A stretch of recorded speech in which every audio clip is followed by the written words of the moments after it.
Sometimes innovation is finding the obvious. Today, we're talking to Dianne Carmichael. She's been a very successful businesswoman and entrepreneur, and now she's the chair of the Women's Brain Health Initiative.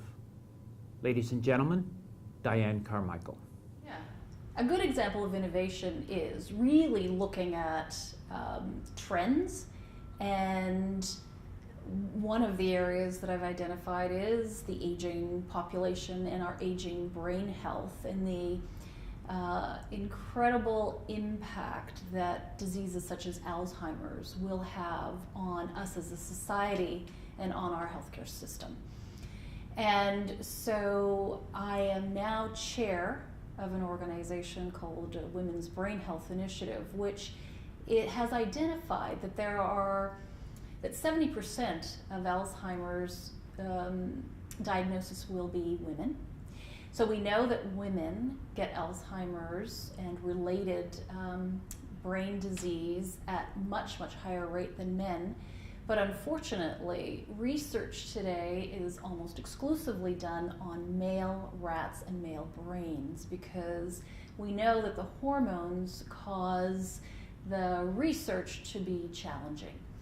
So one of the innovations is to create an organization that will create funding to look at the differences between the male brain and the female brain, so that we can begin to create drugs and tools that will help to mitigate some of the issues around the female brain, or to understand really what the difference is, because it's not being done today.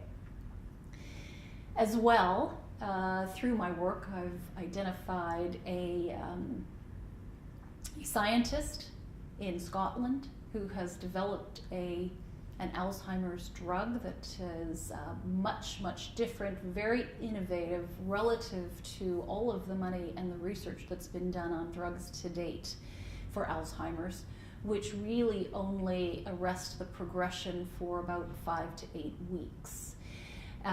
He's identified a drug and a process that can arrest the progression of Alzheimer's and may well be able to be used as a preventative medicine.